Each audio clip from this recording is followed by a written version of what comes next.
Salve, salve galera! Sejam todos bem-vindos ao canal. Final da Copa Libertadores da América de 2024. Temos um novo inédito campeão. É o Botafogo de Futebol e Regatas, que hoje, em partida única no Estádio Monumental de Nunes, bateu o Atlético Mineiro por 3-1, conquistando sua primeira Copa Libertadores da América de sua história. O título mais importante da história centenária do Botafogo. Um jogo que parecia tudo dar errado. Como sempre os torcedores do Botafogo dizem, tudo de ruim acontece com o Botafogo. E não é que aconteceu. Com 40 segundos de jogo, o Botafogo fica com um jogador a menos. Gregory dá uma entrada, não na maldade, uma entrada atabalhoada. Acaba acertando o rosto, a cabeça do jogador do Atlético Mineiro, Fausto Vera. Desceu sangue na hora. E, óbvio, foi expulso de cara com 40 segundos de jogo. O Botafogo ficou com um jogador a menos.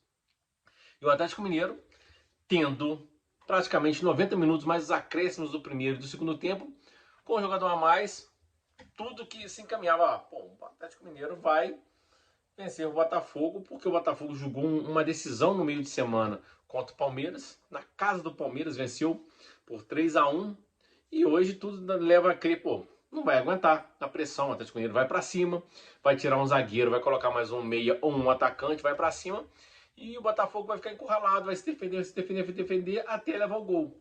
E nada disso aconteceu. O técnico Arthur Jorge do Botafogo, inteligentemente, recuou o time, não mexeu na estrutura do time, apenas recolocou um jogador de frente para poder atuar um pouco mais recuado, fechando as linhas. O Atlético Mineiro com o Milito, principalmente no primeiro tempo, não fez nada. Ele não tirou o terceiro zagueiro para colocar mais um meia ou um lateral, né? Manteve 3 zagueiros o primeiro tempo inteirinho. O Atlético Mineiro simplesmente não conseguiu entrar na defesa do Botafogo, muito bem montada. Era só chuveirinho de um lado, o Arana, do outro lado o Scarpa, e o Hulk tentando jogar para todos, já que o Paulinho e nem o Davidson estavam entrando no jogo. Muito bem marcado, a defesa do Botafogo muito bem postada. E as únicas duas chances que o Botafogo proporcionou ao Atlético Mineiro foi 2 chutes de longe, 2 chutes de intermediária. O Hulk arriscou a pancada, o goleiro John espalmou muito bem para a lateral. E foi apenas isso que o Atlético Mineiro conseguiu fazer com o jogador a mais no primeiro tempo.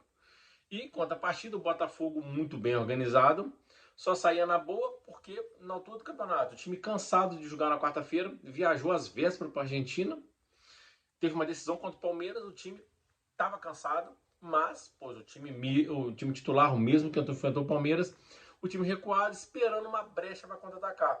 E nas únicas brechas que o Atlético Mineiro deu, que o Atlético Mineiro tinha muita posse de bola, chegou a ter 78% de posse de bola, quase 80% de posse de bola. O Botafogo simplesmente por ter um jogador a menos e cansado, deu a bola pro Atlético e falou: joga aí, vou tentar segurar o empate aqui e escapar no contra-ataque para tentar fazer um gol ou levar para prorrogação e pênalti. No entanto, o Botafogo aproveitou os espaços que o Atlético Mineiro começou a dar. O Atlético Mineiro começou a errar muito passe. Numa jogada pela esquerda, diferente de onde joga o Luiz Henrique, geralmente ele atua pela direita, de ataque. Ele conseguiu, após uma troca de passe, a bola rebateu para lá e para cá, a bola sobrou para ele fuzilou, fez 1-0 para o Botafogo, com um jogador a menos. E logo em seguida veio uma atrapalhada da defesa do Atlético, principalmente do Arana, tinha uma bola praticamente dominada, um lançamento, né? A bola estava tranquila para ele chutar para fora e tentou fazer a cobertura para o goleiro Everson. O Luiz Henrique, muito rápido e esperto, tomou a frente, chegou antes, toca na bola, Everson acaba atropelando o Luiz Henrique, pênalti para o Botafogo. Alex Telles bate com firmeza no canto, rasteiro, faz 2-0 para o Botafogo ainda na primeira etapa e vai para o intervalo com 2-0, com um jogador a menos, vencendo o jogo. O Atlético Mineiro não se encontrou na partida, o técnico do Atlético Mineiro muito mal, manteve o mesmo esquema de jogo, com um jogador a mais, manteve os 3 zagueiros, manteve o time simplesmente na jogada aleatória, na bola aérea, tentando uma inspiração do Hulk, que até tentou. O Hulk, para mim, foi o melhor jogador do Atlético, tentou as melhores jogadas, tanto no primeiro quanto no segundo tempo. Vai para o intervalo. O intervalo volta melhor o Atlético Mineiro, um pouco mais organizado, fez várias mexidas, colocou o Mariano, que por sinal, entrou muito bem, né? O time ganha profundidade, entra o Vargas também, né? Tira o time, principalmente a entrada do Mariano. Quando você tira um zagueiro, o time fica um pouco mais ofensivo, já que tinha um jogador a mais, pode ter feito isso na hora da expulsão. Tira um zagueiro, coloca um meia ou um atacante e encurrala o Botafogo lá atrás, sem deixar o Botafogo nem respirar para sair. E logo em seguida, no comecinho do segundo tempo, veio o gol do Atlético Mineiro. O Hulk bate escanteio, o Vargas cabeceia pro fundo da rede, 2-1. Ali pensei, pô, agora o Atlético Mineiro volta pro jogo, vai pressionar, vai pressionar, vai pressionar, vai conseguir um gol de empate, talvez até a virada, porque o Atlético Mineiro estava totalmente descansado, porque atuou com o time reserva no meio de semana contra o Juventude, onde perdeu. E, por sinal, o Botafogo estava com um time muito cansado, um time que disputou uma decisão feroz contra o Palmeiras, né, no meio de semana, que valia a perda do título brasileiro ou não, acabou ganhando e agora depende só dele para ser campeão brasileiro. E o Atlético Mineiro se lançou para frente, o Davidson perde um gol na jogada do Hulk, o Hulk cruza na área, o Davidson acaba errando o movimento da cabeçada, cabeceia para fora. Logo depois vem um lance polêmico dentro da área, onde o Davidson disputa a bola do jogador do Botafogo. Não sei se ele chuta antes, parecia que foi pênalti, mas ao meu ver, os dois, o Davidson entra por cima, o jogador do Botafogo acaba chutando a sola dele. Para mim, ali é falta do Davidson, não é pênalti pro Atlético. E depois vem os dois lances capitais do jogo, que foi protagonizado pelo Vargas, onde ele perde duas chances claras. Numa, um lançamento primoroso do Mariano, deixa ele cara a cara com o John. Ele acaba batendo forte na bola, onde, ao meu ver, era só ele encostar na bola e cobrir o John, que saiu sem saber o que fazer. Ele acaba pegando forte, a bola passa raspando a trave, perde o gol logo em seguida. Igor, se eu não me engano, esqueci o nome do jogador do Botafogo, que tinha acabado de entrar, um zagueiro. Ele vai recuar a bola pro goleiro, recua mal, deixa o Vargas cara a cara com o John. E o John, ao sair no Vargas, o Vargas tenta cobrir o goleiro e acaba meio que batendo um tiro de meta, isola a bola ao tentar cobrir. Muito mal o Vargas, perdeu dois gols claríssimos, onde ali ele poderia ter caprichado com mais calma, cobrido o goleiro, ou dominado, já que o John tinha saído nele, rolado pro lado onde estava o Kardec. Então, se não me engano, o Kardec ou o Paulinho sozinho, era só empurrar pro fundo do gol. Ele optou em cobrir o John, tentar ser o herói da partida, acabou errando. Daí o Atlético Mineiro foi mais na aleatório, muito chutão para a área. O Hulk já tinha se deslocado desde o início do segundo tempo para a ponta direita, onde ele ficou longe do gol, né? E o Hulk, o potencial dele é perto da área, onde ele corta e chuta. Ele estava muito na ponta e abusando dos cruzamentos, toda hora botando bola na área.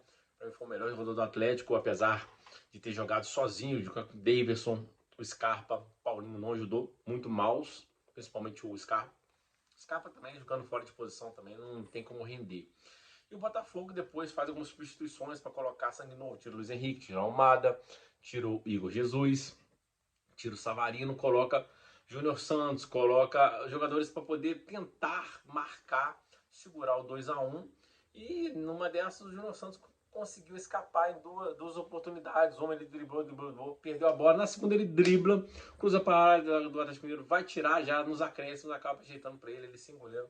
E por fundo da rede, 3-1, Botafogo, campeão da América, justíssimo. Terceiro título seguido da cidade do Rio de Janeiro. 2022 Flamengo, 23 Fluminense e agora Botafogo. Cidade do Rio de Janeiro tendo 3 títulos consecutivos e a única cidade na América que tem 4 clubes campeões da Copa Libertadores, né? Não sei se Buenos Aires também tem. Acho que Buenos Aires também tem, né? Se não me engano, Boca, River, Independiente e Vélez, né? Já que o Racing e o Independiente são de Avejaneda, não são da cidade de Buenos Aires. Estudiantes, Vélez, São Lourenço, não, a Buenos Aires tem mais, se eu não me engano. Mas são 4 clubes, né? Vasco, Fluminense, Botafogo, Flamengo, campeões da América. Mais um título seguido do futebol brasileiro. E o Botafogo, com o ano passado, protagonizou aquela entregada no final da temporada. E torna até mais épico essa conquista. Lembrando que o Botafogo começou na fase preliminar da Copa Libertadores. É que ele caiu tanto na tabela no final do campeonato passado, no Brasileirão, que ele teve que disputar pré-Libertadores. Da pré-Libertadores foi para a pré-Libertadores, eliminou o Bragantino e mais um clube que eu esqueci o nome. Foi para a fase de grupos, estava praticamente eliminado, ganha jogos improváveis fora de casa, se classifica. Depois veio batendo de lavada, só teve um susto contra o São Paulo, onde foi para os pênaltis. Correu até risco de ser eliminado contra o São Paulo, já que o São Paulo teve um gol que o Caleri perdeu debaixo do gol. Um gol que o Lucas perdeu uma batida de pênalti. O Botafogo avançou e conquista o maior título de sua história e pode fazer um doblete, né? Conquistar o Brasileirão, desde que ele vença o Internacional na próxima partida, na quarta-feira, e o Palmeiras tropece e ele garante o título. Ou se empatar com o Inter e o Palmeiras também tropeçar, ele também garante o título. O Botafogo está prestes a mudar de patamar, mudar a história de um clube que tem mais de 100 anos, eu não me canso de dizer. O Botafogo, o torcedor botafoguense, infelizmente, o Botafogo, quando tinha vários grandes times na sua história, não conseguiu ganhar títulos, porque desbarrou em outros times melhores, caso do Santos, do próprio Palmeiras, do Cruzeiro, Bahia, né, nos anos 60, nos anos 70, né, Internacional.